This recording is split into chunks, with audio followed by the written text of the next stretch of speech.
Man, there is so much stuff to see here at SDCC. For instance, I just got done with the Constantine experience, which is, it's like a dome outside of the convention center, and you go inside and it's as if Pink Floyd did their laser light show, but the band members were demons who were trying to suck your soul into hell. There's also a BlackMilk fashion show for the Batman collection, starring Harley Quinn and other Gotham favorites. Plus, you gotta check out all the hottest collectibles at the DC booth. Can't wait for Batman Arkham Knight to come out? Well, you can take Batman, Scarecrow, Harley Quinn, and the Arkham Knight himself home early. Arrow is also premiering a ton of Dark Archer figures, including the first Flash figure from the new show. The Batman the Animated Series figures are always a favorite, with a fully painted Harley Quinn on display, plus a look at Wave 3 Killer Croc and Baby Doll who'll be sold as a set, and an exclusive early look at Batgirl, the first figure revealed from Wave 4. And don't forget to check out the Hawkgirl and Mara Bombshells figures, and the just announced Lois Lane. So that was pretty cool, and the Gotham zipline experience, that thing was so awesome. I'm actually gonna try to do that twice. So while I go wait in line or try to cut the line for that, you guys check out Grant Morrison talking about his long-awaited series, Multiversity.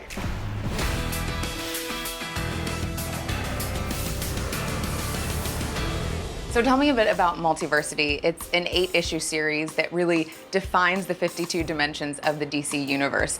How difficult is it to approach something of that scale? Well, it's taken, 8 years now, I think, so that's how difficult it is. Usually I can do these things in a week, but this one's been immense. So yeah, we actually worked out all 52 worlds, every single one of them. So each issue takes place in a different universe, it's designed completely differently, the stories are told differently, and they all kind of form what could be the first issue of an ongoing series. So yeah, it's been a huge undertaking, but it's so amazing to finally see it coming out.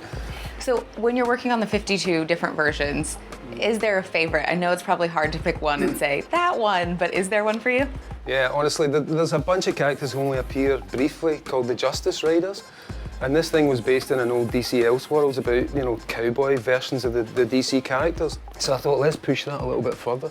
So when you see these guys appearing for the first time, they're riding on steampunk metal horses. No way. And it's like, so there's unicorns with chimneys, with steam coming out of them. And we've got all these characters. Way better than apes. So, yeah, the apes haven't got it covered, honestly. Did you feel like coming in and pitching ideas, you're like, okay, I would like to do this, or I want to do this. Was there anything that you were like, yeah, I don't know if they're gonna go for this? No, surprisingly, everything went. We've got an F-13 world, which is a kind of goth, perpetual twilight, where the demon he leads the Justice League, and it's all the supernatural characters. So everything, honestly, they went for everything, and there's some really great twists on all the favorite DC characters in there. So we wanted to get some questions from fans. Sure. Daniel Gons143 wants to know, what comics did you read to prepare yourself to write from this perspective? I went through all the big crisis events and basically everything that had to do with the multiverse, going all the way back to Flash of Two Worlds in the 60s. The conceit that we wanted for it was, back in the day, in the very first parallel world story, the Flash takes his name from a comic book. Then he's the first one to discover the parallel universes, and the Flash gets to meet his own hero, Jay Garrick, the original Flash. Yep. So I thought, that's kind of cool, So these comic books are actually, they're all reading each other's adventures. So the way that our characters in this start to mount a defense against the big bad is that they realise they can communicate by reading each other's comic books. And that is so cool, so and also mind-bending. I'm like, this is Inception in a comic book. So if you can imagine, there's a kind of chain that runs through it. So the first guys who discover the bad guys, they become the story in the next universe's comic books, yeah. And so on and so on. And each time somebody picks up a new book, they're learning more about the bad guys, so it gives us a chance to defeat them at the end. So for somebody who might not know what Multiversity is and they're going to pick up the comic, what would you tell them? I would just tell them it's the biggest story of the DC multiverse ever, I think, So if you're interested in these characters and you want to see like 1,000 new versions of them and takes on Superman and Batman that you've never seen before, then this is definitely the book for you. If you've enjoyed the new 52, this is the first major expansion of that universe into the full-blown multiverse now, and I think it's going to diversify the DC lineup quite considerably. Blair, I really wish Comic-Con would never end. Yeah, but if it didn't come just once a year, it wouldn't be as special.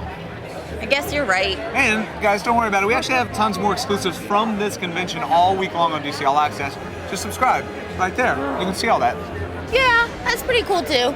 And you should keep Comic-Con in your heart all year round. Okay, I think that's what people say about the holiday season. Well, that actually reminds me of my favorite Comic-Con carol.